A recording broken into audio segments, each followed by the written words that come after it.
Seja bem-vindo a mais um Estudos Bíblicos, onde a gente está estudando aqui a história de Jesus Cristo por João, um dos discípulos mais queridos e amados de Jesus, o que andava sempre com Jesus. Então, nós estamos no capítulo 8, começando o capítulo 8 de João.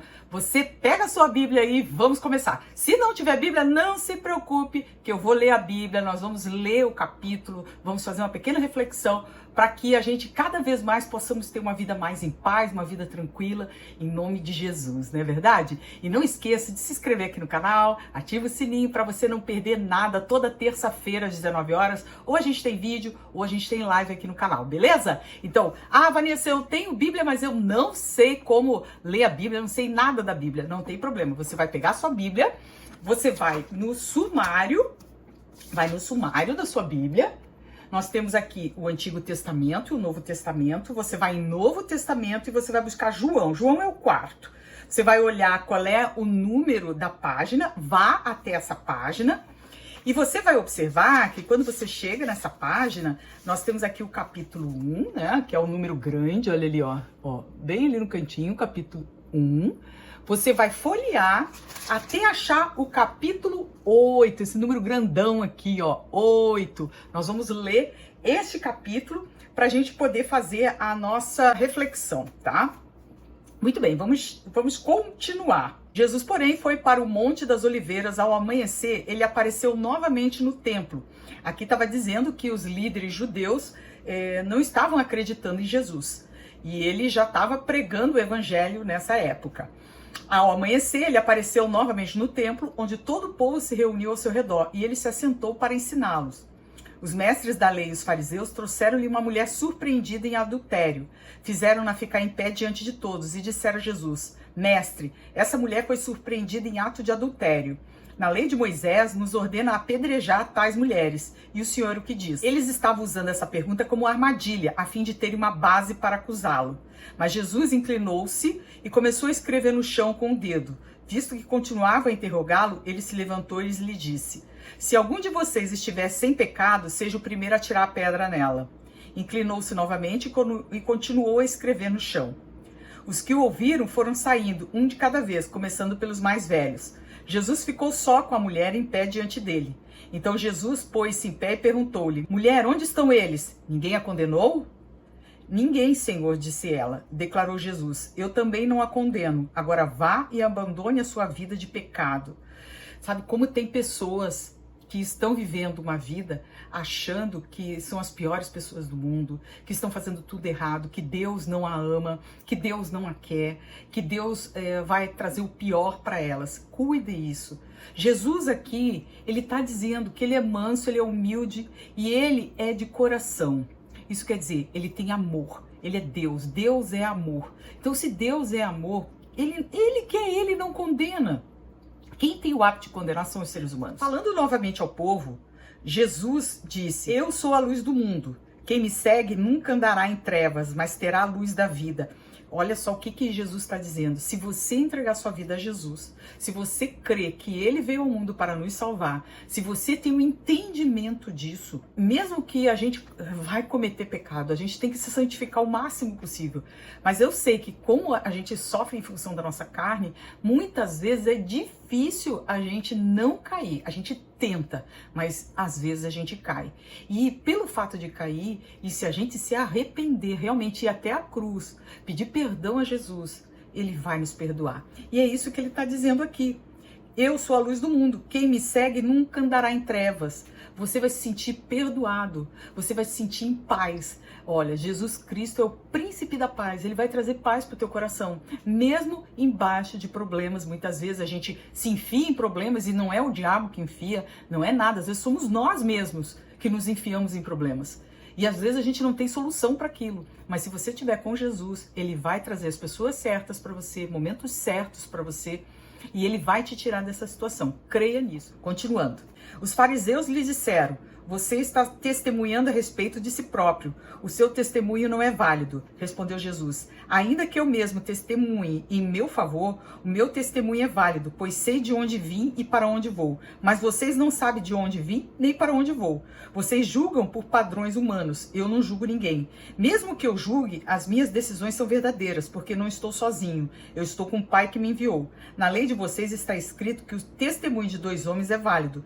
Eu testemunho acerca de mim mesmo. A minha outra testemunha é o Pai que me enviou. Então lhe perguntaram: onde está o seu Pai? Respondeu Jesus: vocês não conhecem nem a mim nem a meu Pai. Se me conhecesse, também conheceria a meu Pai. Ele proferiu essas palavras enquanto ensinava no templo, perto do lugar onde se colocavam as ofertas. No entanto, ninguém o prendeu, porque a sua hora ainda não havia chegado. Mais uma vez, Jesus lhe disse: eu vou embora, e vocês procurarão por mim e morrerão em seus pecados. Para onde vou, vocês não podem ir. Isso levou os judeus a perguntarem: será que ele irá matar-se? Será por isso que ele diz: para onde vou, vocês não podem ir? Mas ele continuou: vocês são daqui de baixo, eu sou lá de cima. Vocês são deste mundo, eu não sou deste mundo.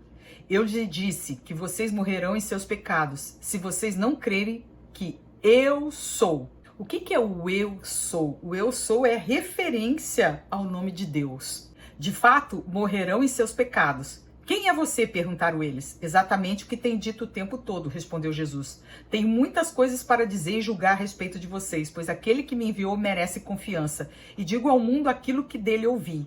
Eles não entenderam que ele estava falando a respeito do Pai, de Deus Pai. Então Jesus disse: quando vocês levantarem o Filho do Homem, saberão que eu sou, e que nada faço de mim mesmo, mas falo exatamente o que o Pai me ensinou. Aquele que me enviou está comigo. Ele não me deixou sozinho, pois sempre faço o que lhe agrada. Tendo dito essas coisas, muitos creram nele. Disse Jesus aos judeus que haviam crido nele: se vocês permanecerem firmes na minha palavra, verdadeiramente serão meus discípulos, e conhecerão a verdade, e a verdade os libertará. Eles lhe responderam: somos descendentes de Abraão e nunca fomos escravos de ninguém. Como você pode dizer que seremos livres? Jesus respondeu: digo-lhes a verdade, todo aquele que vive pecando é escravo do pecado. O escravo não tem lugar permanente na família, mas o filho pertence a ela para sempre. Portanto, se o filho os libertar, vocês de fato serão livres. Eu sei que vocês são descendentes de Abraão, contudo, estão procurando matar-me, porque em vocês não há lugar para a minha palavra. Eu lhes estou dizendo que vi na presença do Pai, e vocês fazem o que ouviram do pai de vocês. Abraão é o nosso pai, responderam eles. Disse Jesus: se vocês fossem filhos de Abraão, fariam as obras que Abraão fez, mas vocês estão procurando matar-me, sendo que eu lhe falei a verdade que ouvi de Deus. Abraão não agiu assim. Vocês estão fazendo as obras do pai de vocês. Protestaram eles: nós não somos filhos ilegítimos. O único pai que temos é Deus. Disse-lhe Jesus: se Deus fosse o pai de vocês, vocês me amariam, pois eu vim de Deus e agora estou aqui. Eu não vim por mim mesmo, mas ele me enviou. Por que a minha linguagem não é clara para vocês? Por que são incapazes de ouvir o que eu digo? Vocês pertencem ao pai de vocês, o diabo, e querem realizar o desejo dele. Ele foi homicida desde o princípio e não se apegou à verdade, pois não há verdade nele. Quando mente, fala a sua própria língua, pois é mentiroso e pai da mentira. No entanto, vocês não creem em mim, porque lhes digo a verdade. Qual de vocês pode me acusar de algum pecado? Se estou falando a verdade, por que vocês não creem em mim? Aquele que pertence a Deus ouve o que Deus diz. Vocês não ouvem porque não pertencem a Deus. Os judeus lhe responderam: não estamos certos em dizer que você é samaritano e está endemoniado? Lembrando que os samaritanos e os judeus não se davam nessa época. Disse Jesus: não estou endemoniado, muito ao contrário, honro meu Pai e vocês me desonram. Não estou buscando glória para mim mesmo, mas há quem a busque e julgue. Asseguro-lhes que, se alguém obedecer a minha palavra, jamais verá a morte. Jesus Cristo, quando ele ressuscita e depois ele sobe aos céus, ele traz para nós o Espírito Santo de Deus. E quando vir o juízo final, que nós vamos estudar o Apocalipse, o que acontece? Jesus, ele vai dar vida eterna aos espíritos, às pessoas que creem nele. É isso, tá? Creem nele. Se você não crê em Jesus, se você não acredita que Jesus veio nos salvar, vai ter o momento do juízo final que nós vamos estudar o Apocalipse. Agora, para que a gente possa crer em Jesus, a gente tem que conhecer Jesus, concorda comigo? Como é que você vai crer em alguma coisa ou alguma pessoa se você não a conhece? Por isso a importância dos estudos, ok? Então vamos continuar. Diante disso, os judeus exclamaram: agora sabemos que você está endemoniado. Abraão morreu, bem como os profetas, mas você diz que se alguém obedecer a sua palavra, nunca experimentará a morte. Aqui não é a morte da carne, né, gente? Porque todos nós vamos morrer, ninguém fica, nada nesse mundo fica. O que Jesus está falando aqui, lembrando que Jesus, esse mundo não é o reino dele. Não é o reino dele. Ele é de outra dimensão. Ele veio em carne humana por todo o processo que a gente vem estudando. Ele é Deus encarnado. Então, quando ele fala que a gente nunca experimentará a morte, é espiritual, não é físico. E como é difícil das pessoas entenderem que somos uma tríade. Nós somos corpo, mente e espírito. O espiritual você não vê, é uma outra dimensão.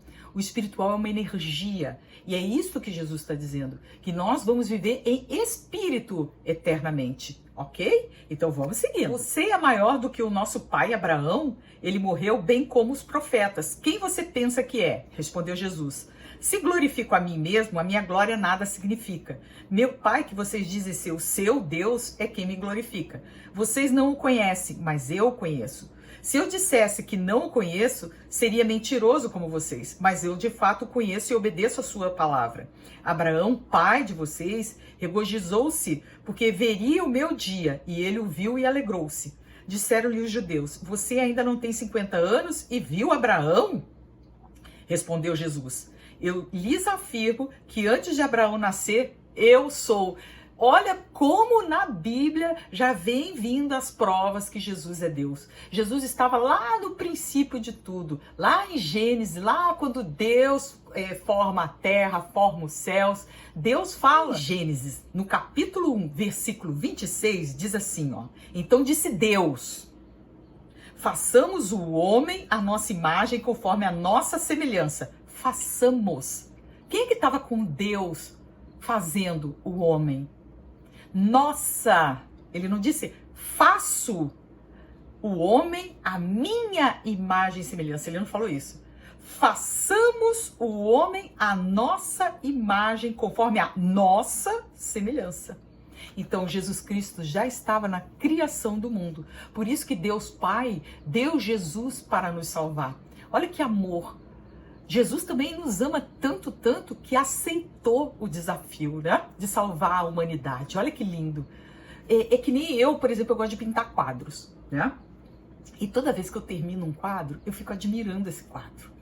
Às vezes não sai como eu pensava, mas todo final sai uma arte ali.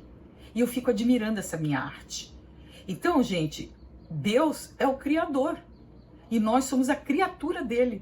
Como ele nos ama, nós somos parte dele.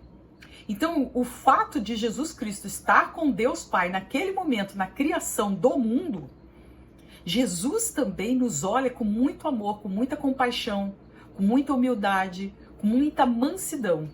E é isso que ele quer mostrar para esse povo, o fariseu, os homens da lei, os judeus daquela época, as pessoas necessitadas, as pessoas aquebrantadas, e como hoje também.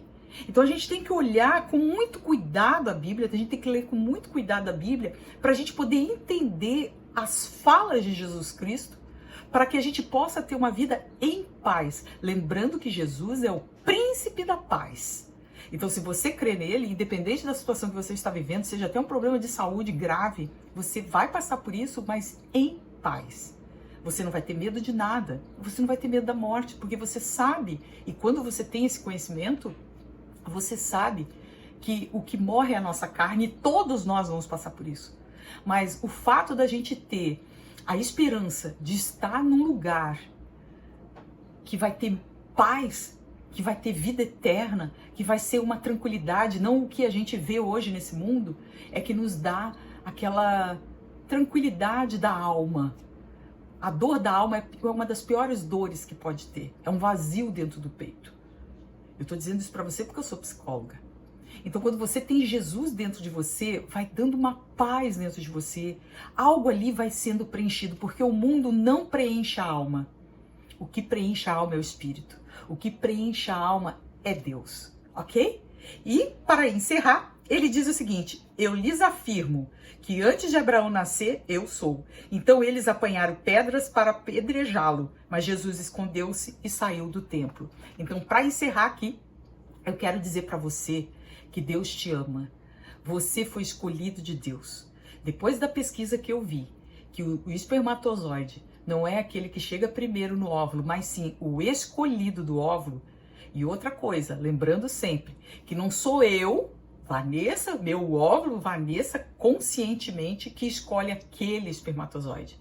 É o nosso inconsciente. E o que está ali dentro do nosso inconsciente? A nossa parte espiritual, a nossa parte divina. Então, quem escolheu você e a mim para vir para este mundo foi Deus. Então, você é uma pessoa escolhida de Deus. Você não é rechaçado por Deus. Você não deve ser amedrontado por Deus, porque Deus é amor. Deus é paz, Deus é liberdade, Deus é amor e tranquilidade. Então, fica essa mensagem aqui para você. E antes da gente encerrar, quero fazer uma pequena oração pedindo a Deus Pai, Deus Filho, Deus Espírito Santo, que possa entrar dentro da sua casa, dentro da sua morada, que possa fazer uma higienização em cada célula sua, em cada célula da sua família, dos seus filhos, de quem mora com você, que possa renovar, que este é um ano de muita renovação, que é um ano que vai ter muitos milagres, mas para que o milagre aconteça, você tem que fazer a sua parte, porque Deus faz o impossível. Você tem que fazer tudo o que for necessário, fazer o movimento para a mudança, porque este ano é um ano de transformação. E Deus quer que você se transforme na melhor pessoa do mundo, porque Deus nos criou para ser abundante, porque a natureza é abundante, tudo na natureza é abundante, somos partes dessa natureza.